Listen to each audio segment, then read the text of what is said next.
Hello students, welcome to UV science classes. आज हम एक नया चैप्टर शुरू करने जा रहे हैं जो कि है मॉलिक्यूलर बेसिस ऑफ इनहेरिटेंस। इससे नीट में अगर क्वेश्चन की बात करें तो यहाँ से लगभग 4 क्वेश्चन तो फिक्स होता है, 4 क्वेश्चन कम से कम आते ही हैं इस चैप्टर से। तो एक बहुत अच्छा वेटेज ये दिया रखा करता है अपने पास। अब मॉलिक्यूलर बेसिस ऑफ इनहेरिटेंस मतलब इनहेरिटेंस हमने पहले पढ़ा है इससे पिछले चैप्टर में। इनहेरिटेंस क्या हो रहा था? इनहेरिटेंस क्या था? Transfer of characters from one generation to next generation. अब वो इनहेरिटेंस हो कैसे रहा था, उसका मॉलिक्यूलर बेसिस क्या है? तो उसको समझने के लिए हम यहाँ पे बात करते हैं मॉलिक्यूलर बेसिस ऑफ इनहेरिटेंस की।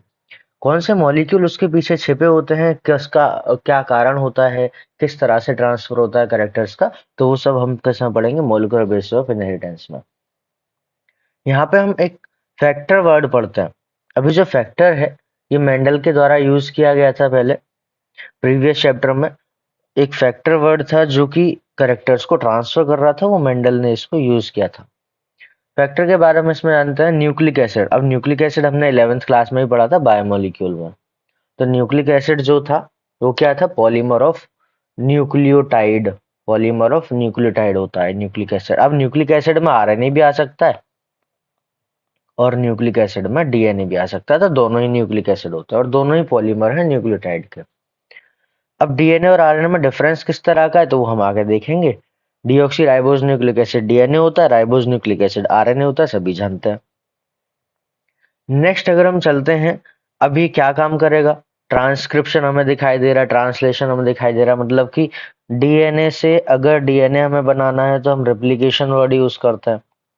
प्रोसेस का नाम हो जाएगा रेप्लिकेशन। डीएनए से आरएनए बनाना हो तो हम ट्रांसक्रिप्शन बोल देते हैं, ट्रांसक्रिप्शन। और आरएनए से अगर प्रोटीन बनाना हो तो हम उसको ट्रांसलेशन बोल देते हैं, ये ट्रांसलेशन बोल देते हैं। तो इस तरह से हम इसको कंप्लीट को सेंट्रल डॉग्मा बोलते हैं। ये सब हम चीजें आगे पढ़ेंगे। तो ये बताया गया यहाँ पे कि प्रोटीन सिंथेसिस के द्वारा ही लास्ट में सारे जो फंक्शंस है वो रेगुलेट किए जाते हैं, क्योंकि प्रोटीन की फॉर्म में ही कोई भी अपने आप को एक्सप्रेस करता है, DNA.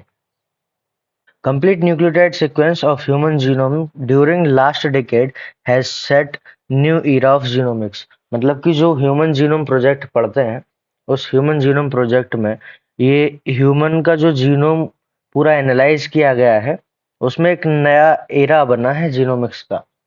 In last section, the essential human genomes sequence and its consequence will also discussed।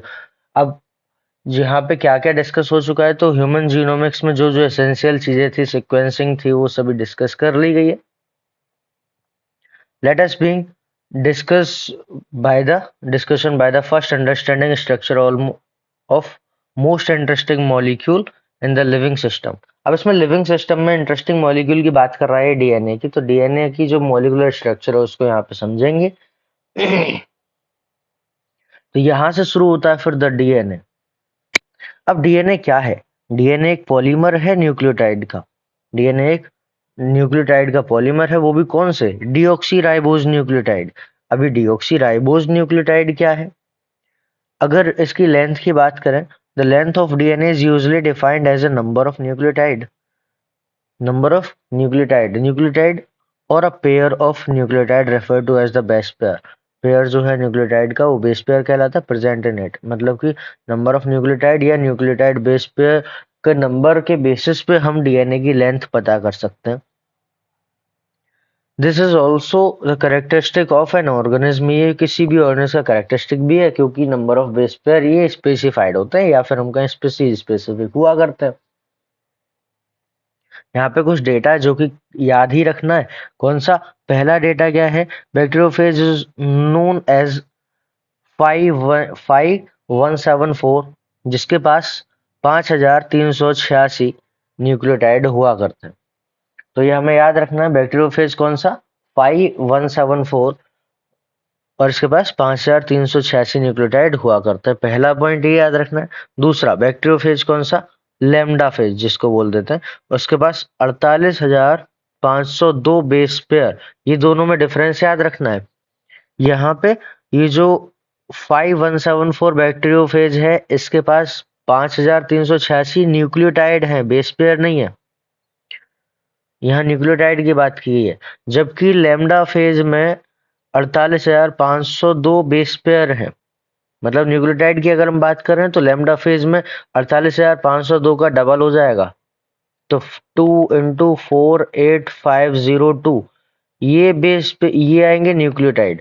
तो हमें ये याद रखना है कि यहाँ पे बेस पेयर की बात की गई है और यहाँ पे बेसिस की बात की गई, मतलब न्यूक्लियोटाइड की बात की गई है।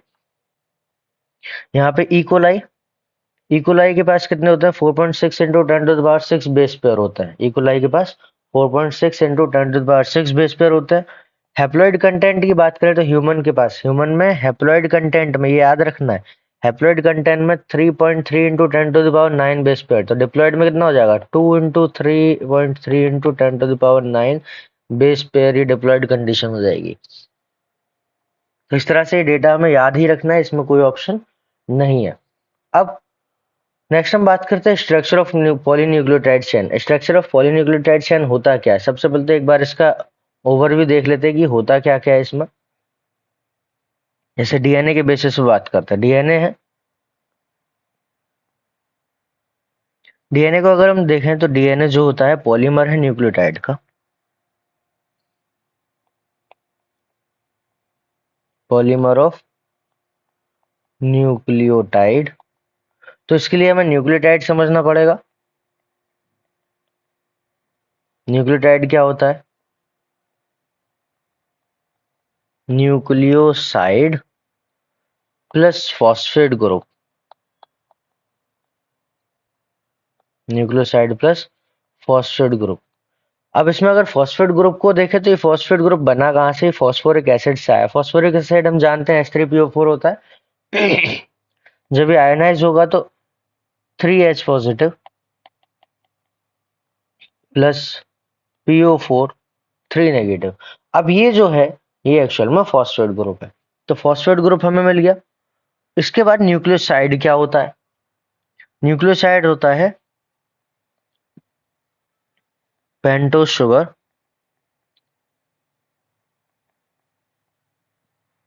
Plus nitrogenous base.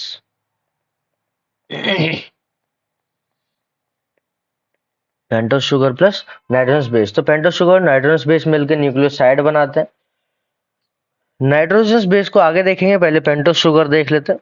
Pentose sugar में बेसिकली दो तरह के हम शुगर पढ़ते हैं, राइबोस और डिऑक्सी राइबोस। कैसे बनेगी?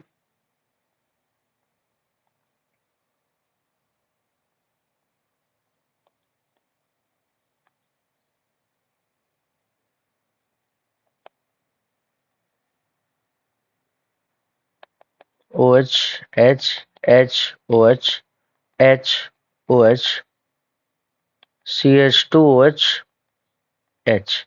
अगर इसकी नंबरिंग की बात करें तो यहाँ पे नंबरिंग कुछ इस प्रकार से हो जाएगी, 1 2 3 4 5। तो यहाँ पे हमें 5 कार्बन दिखाई दे रहे हैं, जिस वजह से इसको पेंटोस शुगर बोलते हैं।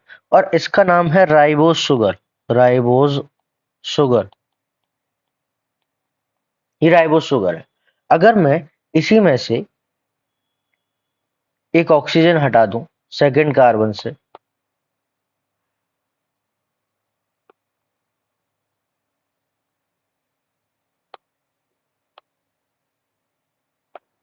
और यहाँ पे हाइड्रोजन छोड़ दूं, तो अब क्या देखने को मिलेगा इसमें कि ये जो है सेकंड कार्बन पे ऑक्सीजन नहीं है, तो यहाँ पे हम कहेंगे इसको डीऑक्सी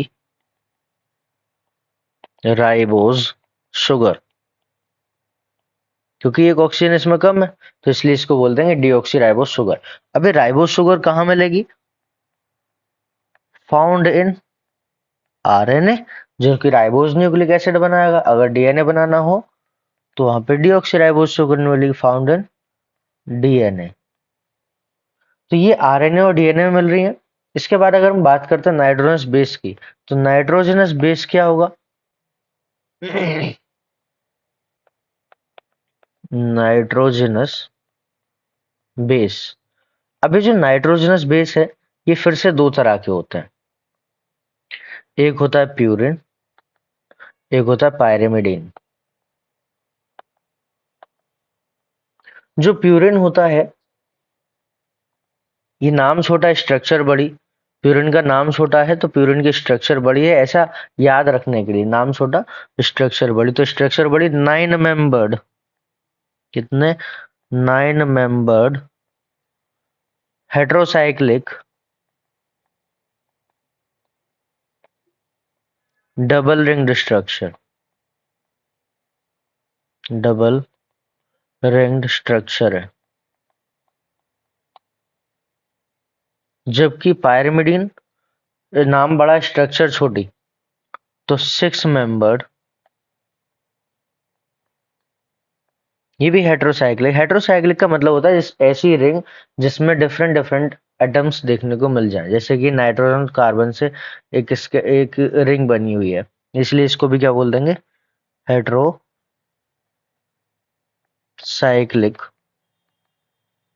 सिंगल रिंग्ड स्ट्रक्चर।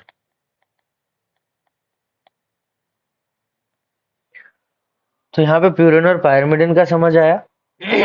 अब इसको अगर स्ट्रक्चर वाइज देखें तो स्ट्रक्चर वाइज में सबसे पहले देखते हैं होता कौन कौन है। पहले तो जैसे हम एक फ्लो में वर्ड बोलते हैं एटीजीसी, जैसा कि हमने डीएनए पहले भी पढ़ा था बायोमोलिक्यूल में, तो एटीजीसी ऐसा हम बोल देते हैं सिंपल। तो इसी सीक्वेंस में हमें याद भी रखना है और इसी सीक्वेंस में ये आ जाएगा। कैसे आएगा, ए टी जी और सी। ए के साथ टी जुड़ेगा 2 हाइड्रोजन बॉन्ड से, जी के साथ सी जुड़ेगा 3 हाइड्रोजन बॉन्ड से। ए के साथ टी जुड़ेगा 2 हाइड्रोजन बॉन्ड से, जी के साथ सी जुड़ेगा 3 हाइड्रोजन बॉन्ड से। तो ये जो है, ए कौन है, एडेनिन, जी ग्वानिन, टी थायमिन और सी साइटोसिन। याद रखना थायमिन की जगह पे यूरेसिल लगाते हैं आरएनए के केस में। थायमिन की जगह यूरेसिल लगा देते हैं आरएनए के केस में। तो अब क्या होगा, अगर मैं इधर से हाफ करूं तो ये जो है ये प्यूरिन हो गए और ये वाले पायरिमिडिन हो गए। तो इसीलिए हमें डायरेक्ट याद रखना है ए टी जी सी। ए के साथ टी जुड़ता है, जी के साथ सी जुड़ता है, ए जी जो है वो प्यूरिन हो गए और टी सी पायरिमिडिन हो गए। थायमिन की जगह यू आ जाएगा तो यूरेसिल भी क्या हो जाएगा, पायरिमिडिन हो जाएगा। अगर इसकी स्ट्रक्चर बेसिस पे बात करें तो एक बार स्ट्रक्चर देख लेते हैं इनकी। एक जनरल स्ट्रक्चर इनकी कॉमन रहेगी, जैसे nitrogen carbon, nitrogen carbon, carbon, carbon. तो इस तरह से ये, फिर इधर नाइट्रोजन कार्बन, नाइट्रोजन कार्बन। तो अब ये जो बनी, ये एक जनरल स्ट्रक्चर है। ये जो जनरल स्ट्रक्चर है ये प्यूरिन की जनरल स्ट्रक्चर है। अगर पायरिमिडिन की जनरल स्ट्रक्चर बनानी हो तो फिर से वही nitrogen carbon, nitrogen carbon, carbon, carbon. तो ये जो स्ट्रक्चर बनेगी पायरिमिडिन की बन जाएगी। अगर डबल बॉन्ड और हाइड्रोजन डबल बॉन्ड सेट करने की कोशिश करें तो इसमें कुछ इस प्रकार से होंगे।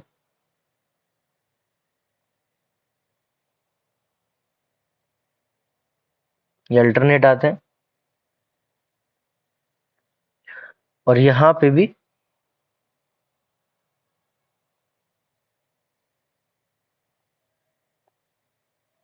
कुछ इस तरह से। तो इसमें सिर्फ जनरल स्ट्रक्चर की हम बात करते हैं। ये जो है ये प्यूरिन हो गया और ये जो है ये पायरिमिडिन हो गया। तो प्यूरिन और पायरिमिडिन की हमने जनरल स्ट्रक्चर देख ली। नेक्स्ट इसमें क्या है आगे देखते हैं। Let us recapitulate the chemical structure of polynucleotide chain. अब पॉलीन्यूक्लियोटाइड चेन के अगर स्ट्रक्चर की बात करें तो यहाँ पे डीएनए और आरएनए की बेसिस पे हम बात किया करते हैं। Nucleotide has 3 component. न्यूक्लियोटाइड के पास 3 कंपोनेंट होते हैं। कौन कौन से, नाइट्रोजनस बेस, पेंटोस शुगर और फॉस्फेट ग्रुप। जैसा कि हमने यहाँ पढ़ा, न्यूक्लियोटाइड है तो न्यूक्लियोटाइड के पास न्यूक्लियोसाइड और फॉस्फेट ग्रुप थे। न्यूक्लियोसाइड दो पार्ट्स में थे, पेंटोस शुगर और नाइट्रोजनस बेस। तो इसलिए अब इन तीनों को मिलाएंगे, pentose sugar, nitrogenous base, phosphate group. तो वही यहाँ पे देखने को मिलेगा, नाइट्रोजनस बेस, पेंटोस शुगर और फॉस्फेट ग्रुप। अब दो तरह के नाइट्रोजनस बेस हैं, प्यूरिन और पायरिमिडिन, जैसा कि हमने अभी अभी पढ़ा है। प्यूरिन हमने पढ़ लिया, पायरिमिडिन पढ़ लिया। प्यूरिन में कौन कौन पढ़े थे? एडेनिन और ग्वानिन। पायरिमिडिन में कौन कौन पढ़ा? साइटोसिन, यूरेसिल और थायमिन। तो इस तरह से प्यूरिन पिरिमिडिन होगा। Cytosine common in both DNA and RNA. Cytosine जो है डीएनए और आरएनए में कॉमन है। थायमिन का चेंज होगा, क्या कि अगर डीएनए की बात करेंगे तो थायमिन यूज करेंगे, आरएनए में यूरेसिल यूज करते हैं। नेक्स्ट इसमें nitrogenous base is linked to the OH of first carbon component, first carbon of pentose sugar. जो नाइट्रोजनस बेस है पेंटोस शुगर के पहले कार्बन से जुड़ता है। ये जो पहला कार्बन है यहां से नाइट्रोजनस बेस जुड़ जाएगा। तो यहाँ पे यही बात लिखी है, किसके द्वारा? N glycosidic linkage. कैसे एन ग्लाइकोसिडिक लिंकेज? जो नाइट्रोजनस बेस है उसका नाइट्रोजन इसके द्वारा जुड़ेगा ग्लाइकोसिडिक लिंकेज के द्वारा, तो इसीलिए इसको एन ग्लाइकोसिडिक लिंकेज बोल देते हैं। तो यहाँ पे अगर हम देखें तो ये जो है नाइट्रोजनस बेस है, ये पेंटोस शुगर है। इस पेंटोस शुगर से जो नाइट्रोजनस बेस जुड़ेगा तो ये जो लिंकेज बना ये है N glycosidic linkage, N glycosidic linkage. तो ये एन ग्लाइकोसिडिक लिंकेज कहलाएगा और यह पहले नंबर के कार्बन से जुड़ा हुआ है। नेक्स्ट हम बात करते हैं सच एज एडेनोसिन और डिऑक्सी एडेनोसिन। एडेनोसिन और डिऑक्सी एडेनोसिन, ग्वानोसिन और deoxy guanosine, cytidine, deoxy cytidine, uridine और डिऑक्सी यूरिडीन, यूरिडीन और डिऑक्सीथाइमिडीन। यहाँ पे हमें याद रखना है डिऑक्सी यूरिडीन नहीं बनेगा, क्योंकि डिऑक्सी का मतलब होता है डीएनए में जो राइबोज शुगर लगेगी, इसलिए वो डिऑक्सी बोल रहे हैं। और राइबोज शुगर अगर डीएनए में लग रही है, वो भी बिना ऑक्सीजन वाली, जिसमें ऑक्सीजन नहीं है, तो वो डीएनए बनाएगी और डीएनए बनाएगी तो उसमें यूरेसिल लगता ही नहीं है, इसीलिए याद रखना है डिऑक्सी यूरिडीन नहीं होता है। और राइबोज थायमिन या राइबोज थायमिडीन भी देखने को नहीं मिलेगा, क्योंकि थायमिडीन डीएनए में होता है, आरएनए में नहीं होता है। तो ये दोनों स्पेशली याद रखने। When a phosphate group linked to OH of fifth carbon, जो फॉस्फेट ग्रुप है वो पांचवें कार्बन के OH से के द्वारा जुड़ता है बाय द फॉस्फोडाइस्टर या फॉस्फोइस्टर लिंकेज। अब दो मिला के फॉस्फोडाइस्टर बनेंगे। कैसे बनेंगे? एक बार इसके सारे लिंकेज देखते हैं तो किस तरह से यहाँ पे लिंकेज बना करते हैं। तो सबसे पहले तो यहाँ पे पेंटोस शुगर बनाते हैं।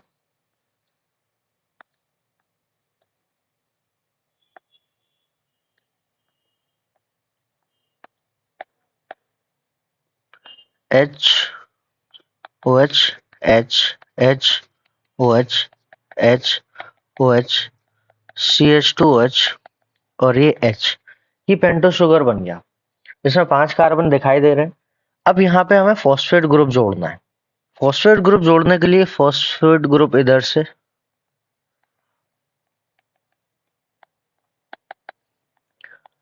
हम ऐसा जानते हैं, जब दो हाइड्रोक्सिल ग्रुप पास में होते हैं, जैसा कि यहाँ पे एक ये हाइड्रोक्सिल ग्रुप है, ये एक हाइड्रोक्सिल ग्रुप है।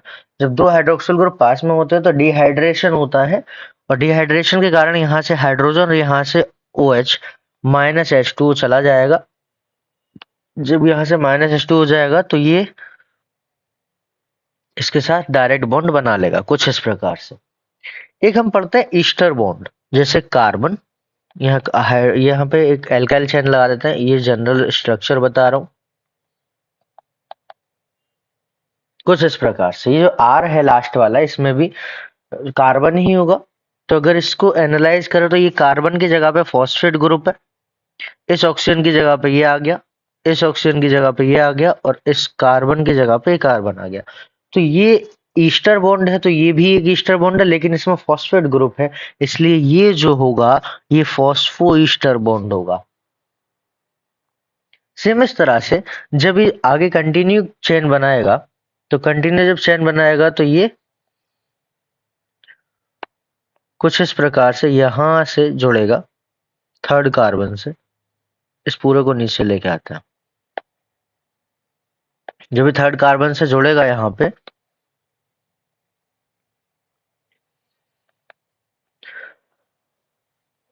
नंबरिंग अगर देखें तो ध्यान रखना है, 1 इधर, 2 3 4 5, इधर भी 1 2 3 4 5।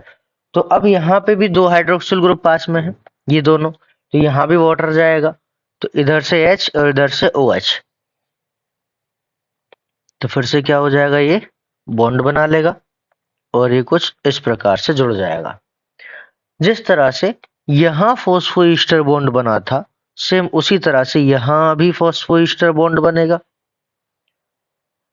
इधर फॉस्फोईस्टर बॉन्ड, इधर फॉस्फोईस्टर बॉन्ड, दोनों को मिला के हम बोल देंगे फॉस्फोडाइस्टर बॉन्ड। मतलब कि न्यूक्लियोटाइड जो जुड़े होते हैं वो फॉस्फोडाइस्टर बॉन्ड के द्वारा जुड़े होते हैं। जैसे कि यहाँ पे एक एन ग्लाइकोसिड, यहाँ पे जो जुड़ेगा ये, यहाँ पे नाइट्रोजनस बेस जुड़ जाएगा, ये हमें डायरेक्ट याद रखना है। पहले नंबर के कार्बन पे नाइट्रोजनस बेस जुड़ता है, तो इस तरह से यहाँ भी नाइट्रोजनस बेस, नाइट्रोजनस बेस और पेंटोस शुगर मिला के हम बोलते थे न्यूक्लियोसाइड। नाइट्रोजनस बेस और पेंटोस शुगर को मिला के क्या बोलते थे, न्यूक्लियोसाइड। और न्यूक्लियोसाइड के साथ अगर फॉस्फेट ग्रुप भी आ जाए तो हम बोलते थे इसको न्यूक्लियोटाइड। और ये जो बॉन्ड था ये था एन ग्लाइकोसिडिक लिंकेज, और ये जो बॉन्ड है ये है फॉस्फोईस्टर बॉन्ड, ये वाला बॉन्ड भी फॉस्फोईस्टर बॉन्ड, और दोनों को मिला के फॉस्फोडाइस्टर बॉन्ड इस तरह से बन जाता है। तो यहां से अभी आगे ऐसे कंटिन्यू होता जाएगा,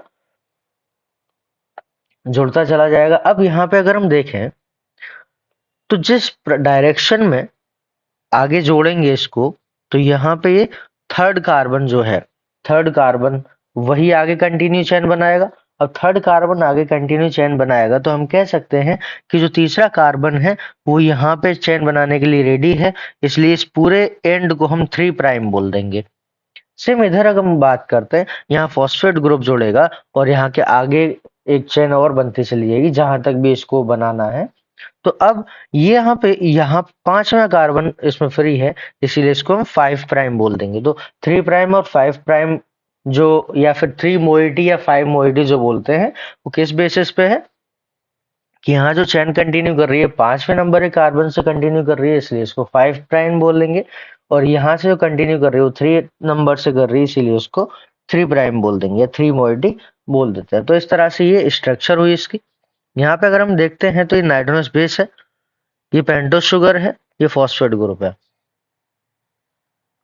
पेंटोस शुगर और फॉस्फेट ग्रुप को पेंटोस शुगर नाइट्रोजनस बेस को मिला के हम बोलते थे न्यूक्लियोसाइड, तो ये न्यूक्लियोसाइड हो गया।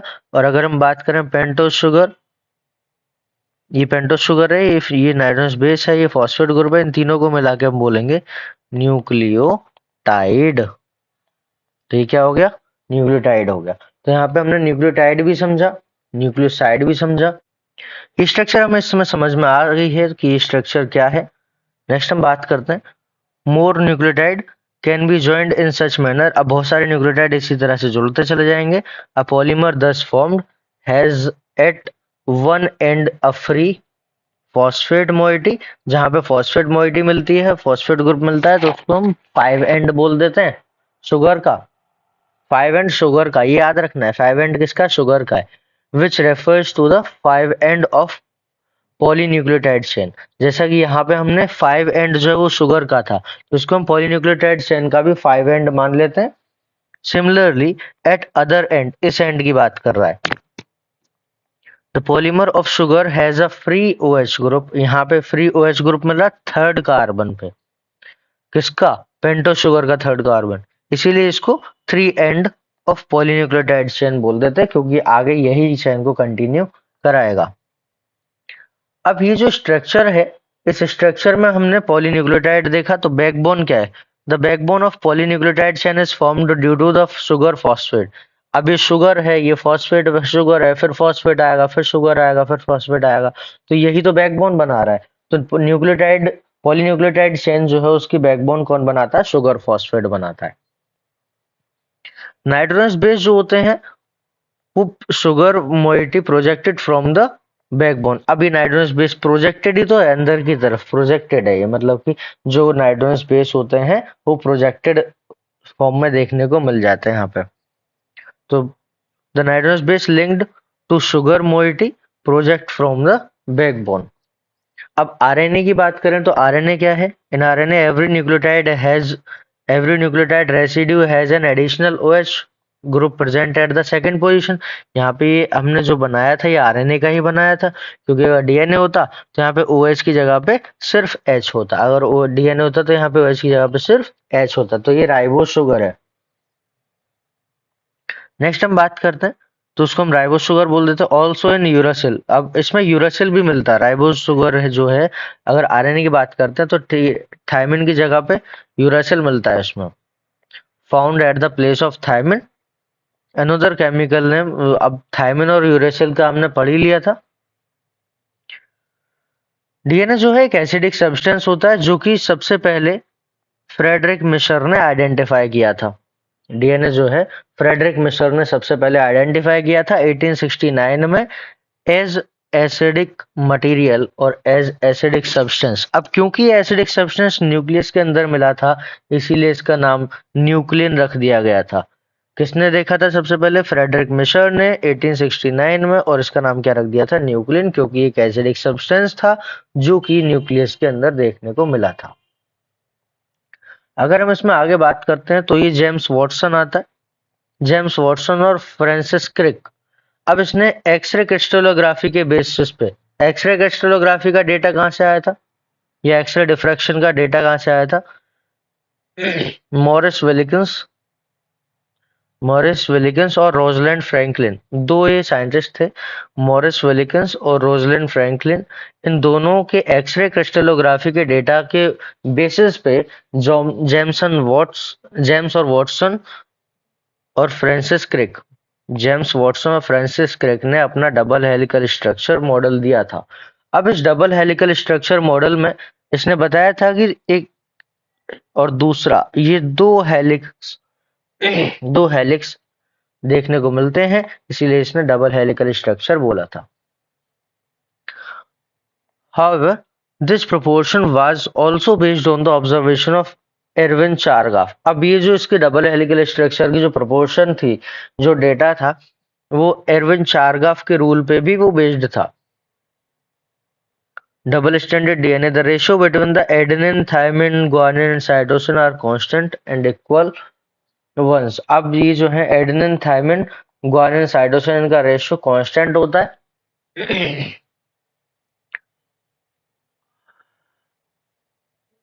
The base pairing confers very unique property. अब बेस पेयरिंग जो होती है पॉलीन्यूक्लियोटाइड चेन में, वो एक यूनिक प्रॉपर्टी। क्यों? क्योंकि हम जानते हैं एडेनिन के साथ थायमिन जुड़ता है 2 हाइड्रोजन बॉन्ड से, और ग्वानिन के साथ साइटोसिन जुड़ता है 3 हाइड्रोजन बॉन्ड से। They are said to complementary to each other. ये दोनों आपस में कम्प्लीमेंट्री होते हैं, मतलब कि अगर इस चेन की डायरेक्शन में देखूं तो ये है, और इसके जो दूसरी डायरेक्शन होगी दूसरी चेन की, वो इसके जस्ट एंटी पैरेलल होगी।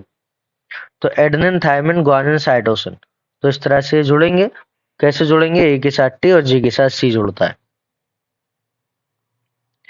इससे हम सीक्वेंस प्रिडिक्ट भी कर सकते हैं। They are said to complementary to each other, and therefore if the sequence of base in one strand is known, then sequence of other is predicted, can be predicted। मतलब कि अगर हमें एक stand का सीक्वेंस पता है तो दूसरे का सीक्वेंस हम प्रेडिक्ट कर सकते हैं, क्योंकि उसके सामने जो जुड़ने वाला है वो एकदम फिक्स रहेगा। If each stand from a DNA act as template, अगर दूसरा स्टैंड टेम्पलेट की तरह से बिहेव कर रहा है, टेम्पलेट मतलब सांचा जिसके ऊपर दूसरा स्टैंड बनने वाला है, तो न्यू स्टैंड उसका कंप्लीमेंट्री होगा। New stand the two double standard DNA thus produce word identical to the parental molecule। अभी सिंपल सा ऐसा कह रहा है, जैसे कि मान लो A T G C T A सी, ये कोई एक टेम्पलेट है जो कि आगे नया डीएनए बनाएगा। मतलब कि अगर ए के साथ टी जोड़ो, टी के साथ ए, जी के साथ सी, सी के साथ जी, टी के साथ ए के साथ टी, सी के साथ जी, अब सी के साथ जी। अब ये जो है डीएनए बन गया मान लो, तो इसके दो स्टैंड दिखाई दे रहे हैं, एक स्टैंड इसका अलग कर लेते हैं। जैसे इसका एक स्टैंड सेपरेट हम करेंगे तो यहाँ पे हमें दूसरा स्टैंड प्रिडिक्ट किया जा सकता है। अब दूसरा स्टैंड कैसे प्रिडिक्ट हो जाएगा? जैसे ए के साथ टी जुड़ता है, टी के साथ ए जुड़ जाएगा, जी के साथ सी, सी के साथ जी, टी के साथ ए के साथ टी, जी के साथ सी के साथ जी। तो इस तरह से हमने दूसरा स्टैंड भी प्रेडिक्ट कर लिया। अब सेम एक और स्टैंड बन जाएगा कुछ इस प्रकार से, तो दो स्टैंड बन जाएंगे। अगर इसका कलर चेंज हो जाएगा बस, मतलब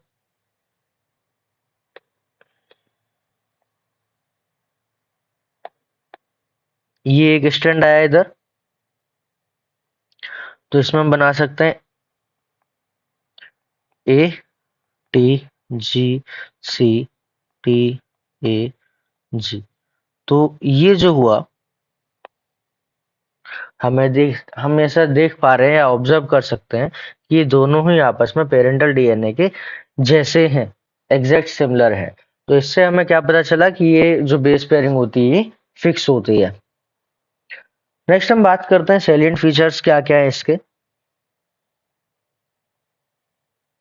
ये जो डीएनए है, इस डीएनए में एडेनिन के साथ थायमिन जुड़ रहा है, थायमिन के साथ एडेनिन, ग्वानिन के साथ साइटोसिन, साइटोसिन के साथ ग्वानिन, मतलब ये 3 हाइड्रोजन बॉन्ड से, ये 2 हाइड्रोजन बॉन्ड से, ये फॉस्फोईस्टर बॉन्ड से, इधर फॉस्फोईस्टर बॉन्ड, दोनों को मिला के हम फॉस्फो डाईस्टर बॉन्ड बोलते हैं। तो ये क्या है? फॉस्फो डाईस्टर बॉन्ड है।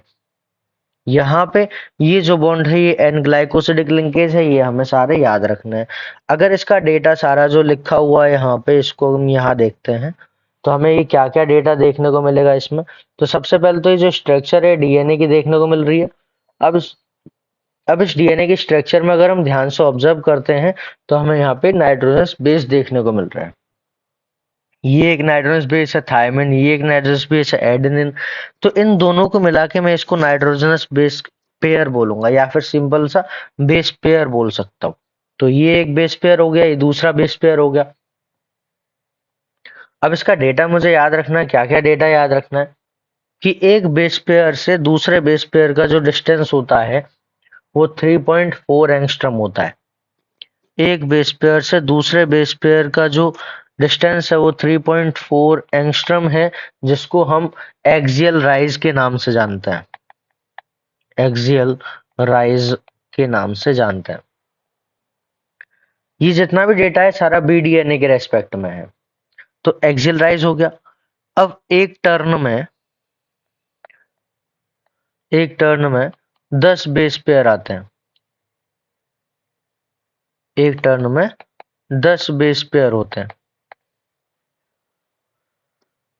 तो एक टर्न में लेंथ कितनी हो जाएगी? एक टर्न में जो लेंथ है इसको पिच लेंथ बोलते हैं।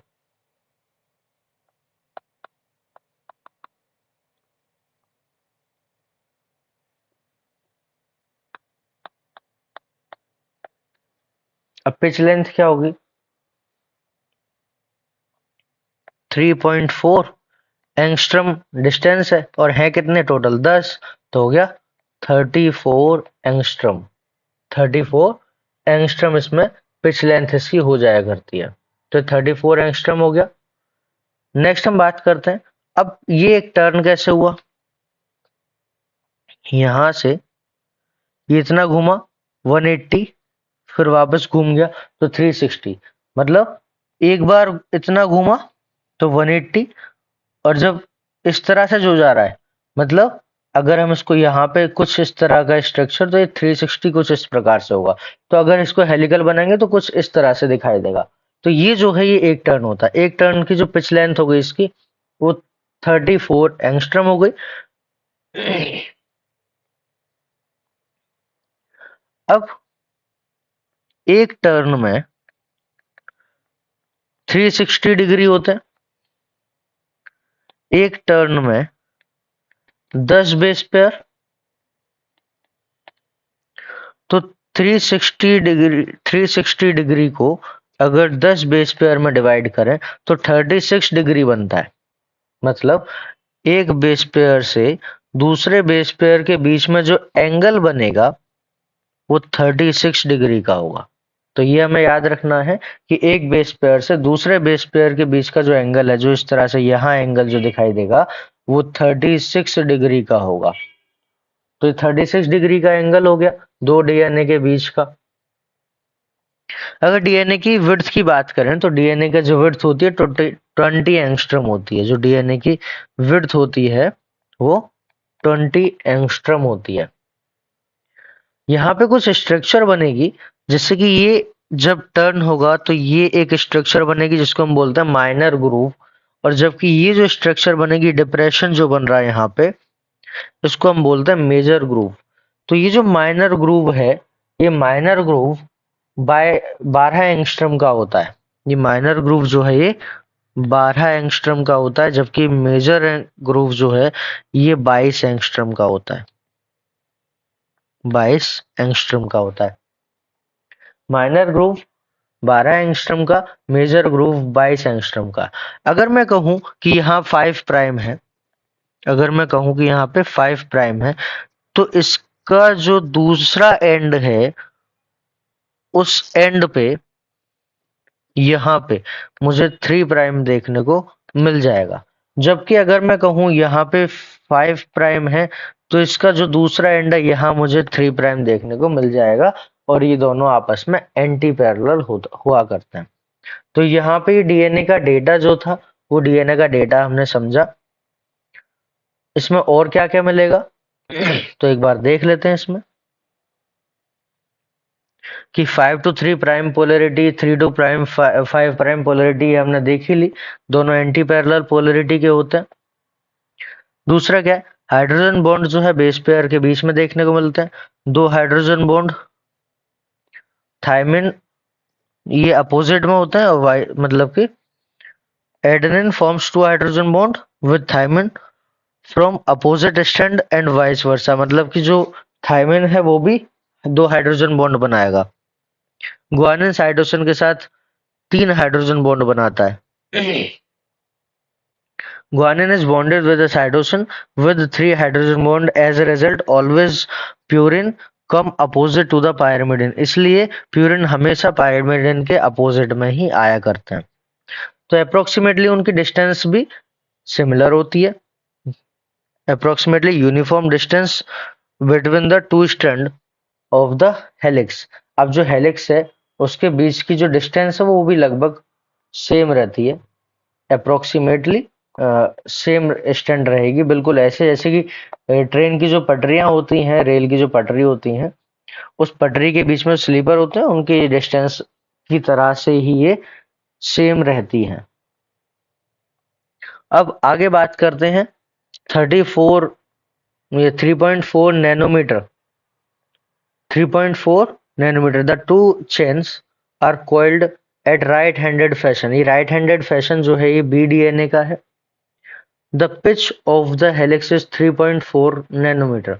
जैसा कि हमने यहाँ पे देखा था, पिच लेंथ 34 एंगस्ट्रम बोली है। अब 34 एंगस्ट्रम को जब नैनोमीटर में कन्वर्ट करेंगे तो 3.4 नैनोमीटर ये आ जाती है। 10 बेस पेयर एक टर्न में आते हैं, वो हमने देख ही लिया। कॉन्सिक्वेंटली डिस्टेंस कितनी हो जाएगी, 0.34 नैनोमीटर। नैनोमीटर के बेसिस से 0.34, जबकि एंगस्ट्रम के बेसिस पे ये 3.4 एंगस्ट्रम आ जाती है। तो यहाँ तक हमने डीएनए का डेटा देखा। डीएनए का डेटा देखने के बाद ये जो स्ट्रक्चर यहाँ बनी हुई है, ये क्या है, ये कुछ नहीं है, सेंट्रल डोग्मा को रिप्रेजेंट कर रहा है। अगर डीएनए से डीएनए बनेगा तो रेप्लिकेशन कहलाएगा, डीएनए से आरएनए बनेगा तो ट्रांसक्रिप्शन, आरएनए से प्रोटीन बनेगा तो ट्रांसलेशन कहलाएगा। और इस पूरे प्रोसेस को हम सेंट्रल डोग्मा बोल देते हैं। हमें एक चीज याद रखनी है कि डीएनए से जब डीएनए बन रहा है तो खुद का ही enzyme, DNA dependent DNA polymerase enzyme काम करेगा, और वो खुद के ही स्ट्रैंड पे बनाता है। तो ये ऑटो कैटालिटिक एक्टिविटी हो गई।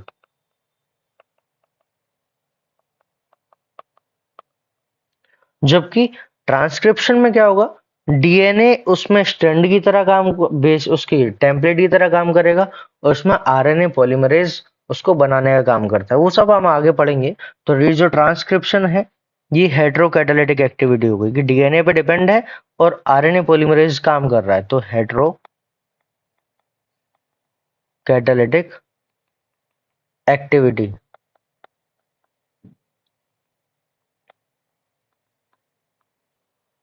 तो ये हमें याद रखना है। और अगर जैसे वायरसेस के केसेस में होता है कि आरएनए से अगर डीएनए वापस बनाना पड़े तो उसको हम रिवर्स ट्रांसक्रिप्शन बोलते हैं, रिवर्स ट्रांसक्रिप्शन। तो रिवर्स ट्रांसक्रिप्शन को टेमिन ने ढूंढा था, इसलिए इसको टेमिनिज्म भी बोलते हैं।